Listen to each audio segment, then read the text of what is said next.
Você provavelmente já esqueceu centenas de desenhos que assistiu quando criança. Centenas deles. Mas alguns continuam vivos na nossa memória até hoje. Talvez fosse um episódio de Coragem, o Cão Covarde. Talvez alguma criatura impossível em algum mangá de terror de Janjito. Talvez um desenho que parecia seguir regras que ninguém mais conhecia. E isso é estranho porque, na teoria, as obras mais memoráveis deveriam ser as mais bonitas, as mais perfeitas e até as mais populares. Mas muitas vezes acontece exatamente o contrário. São as mais esquisitas, as mais desconfortáveis e as mais bizarras que pairam a nossa mente. A pergunta é, por quê? Por que aquilo que desafia a nossa lógica parece permanecer na memória por tanto tempo? Oi, eu sou o Sally, já deixa o like e comentário e bora dar uma conversadinha. Imagine uma sala com 100 pessoas. 99 estão vestidas normalmente e uma apenas está usando uma armadura medieval enquanto passeia com uma capivara. De quem você vai se lembrar? Exatamente. O nosso cérebro foi construído para perceber aquilo que foge do padrão. Durante milhares de anos, isso ajudou nossos ancestrais a sobreviver.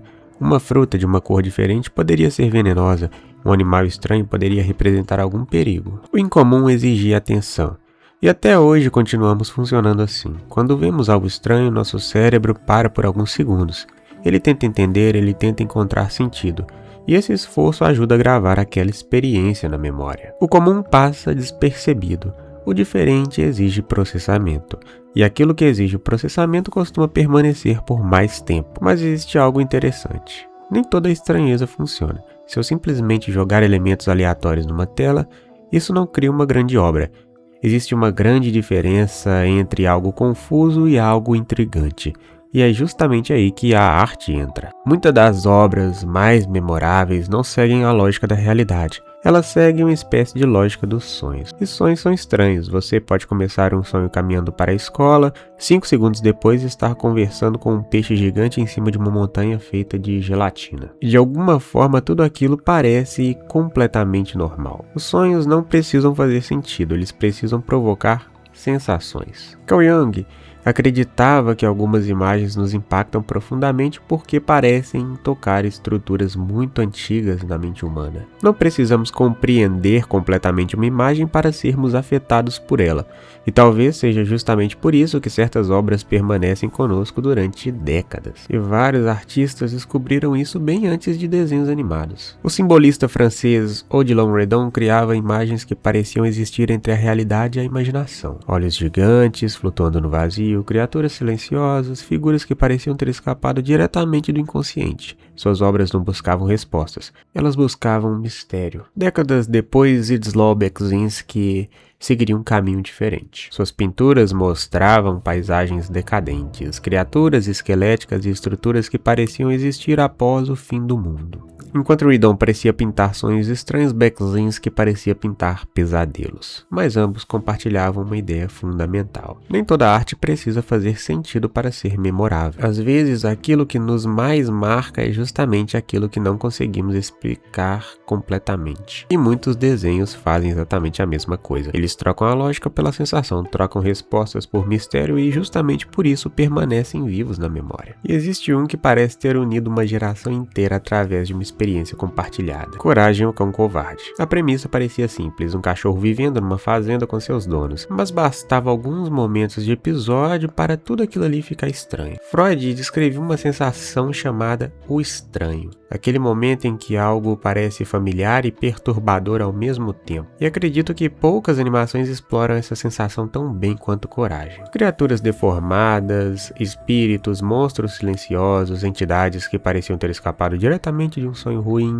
e existe um detalhe interessante. Muitas dessas criaturas apresentadas não pareciam pertencer ao mesmo desenho.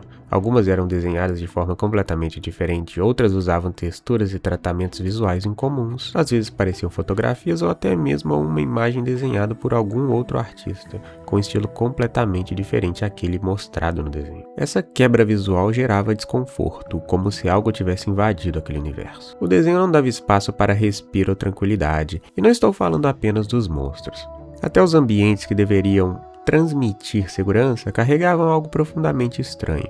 O amarelo dominante da série não era um amarelo acolhedor que costumamos associar ao conforto. Era um amarelo seco, sufocante, que transmitia isolamento e uma sensação constante de calor opressivo. Tudo parecia cuidadosamente construído para manter o espectador desconfortável. O estranho não estava apenas nas criaturas que apareciam a cada episódio. Estava nas casas, no céu, nos silêncios. Cada elemento daquele mundo possuía algum grau de esquisitice. A sua trilha sonora, a casa no meio do nada que parecia o centro de algum experimento macabro. Cada novo vizinho que surgia carregava algo de ameaçador ou incompreensível. Até mesmo Muriel e Eustácio pareciam descolados da realidade. Eles estavam completamente adaptados àquele lugar vazio, como se pertencessem a ele, enquanto os únicos capazes de perceber que havia algo errado era o espectador e um cachorro aterrorizado.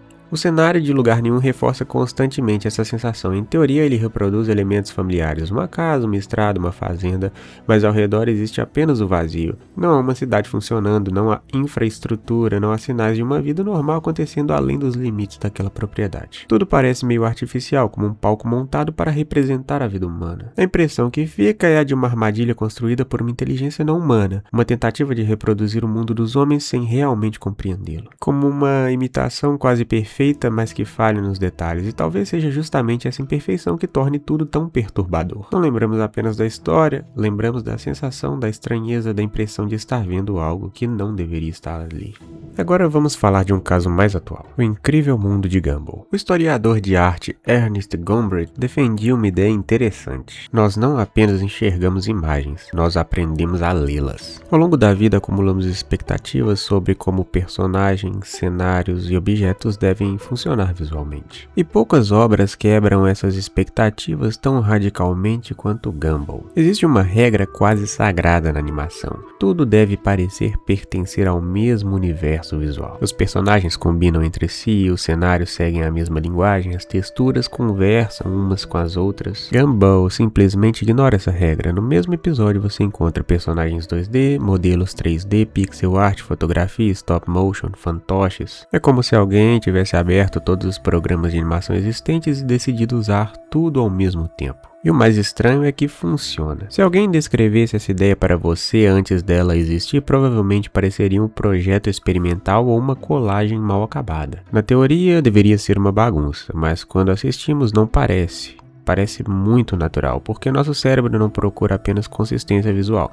Ele procura consistência de regras, e mesmo sendo completamente diferentes, todos aqueles personagens pertencem ao mesmo universo. Eles ocupam o mesmo espaço, interagem da mesma forma, respondem às mesmas situações e seguem uma lógica narrativa. A história cria uma unidade tão forte que nossa mente aceita as diferenças visuais que normalmente pareceriam impossíveis de combinar. E tem um ponto interessante aqui, Hunter. Durante décadas, a animação ensinou o nosso cérebro a ler imagens de uma maneira específica. Nos desenhos tradicionais, feitos em acetato, os personagens eram desenhados em camadas separadas dos cenários pintados. Com o tempo, aprendemos essa linguagem sem perceber. Ao olhar uma cena, sabíamos intuitivamente o que era o fundo e o que era o personagem. Qual objeto iria se mover, qual porta iria se abrir, qual elemento fazia parte da ação, mesmo sem pensar conscientemente nisso. Se você assistir a muitos desenhos antigos, quadro a quadro, perceberá algo curioso. Quase sempre dá para prever o que vai se mover. A porta importante parece diferente, o objeto relevante parece destacado, o personagem se separa claramente do cenário. Nossa mente aprende essa linguagem sem nem perceber. E Gumball meio que bagunça tudo isso. Um personagem pode ser uma fotografia, outro pode ser um desenho rabiscado. Às vezes os personagens parecem mais artificiais do que o próprio cenário em si. E aí você perde sua capacidade automática de prever a imagem. E isso mantém sua atenção ativa. Seu cérebro precisa trabalhar mais, observar mais e interpretar mais. E talvez seja por isso que algumas dessas imagens sejam tão fascinantes. Elas desafiam não apenas as regras da animação, mas toda a forma de como aprendemos a enxergar a animação durante esses anos todos.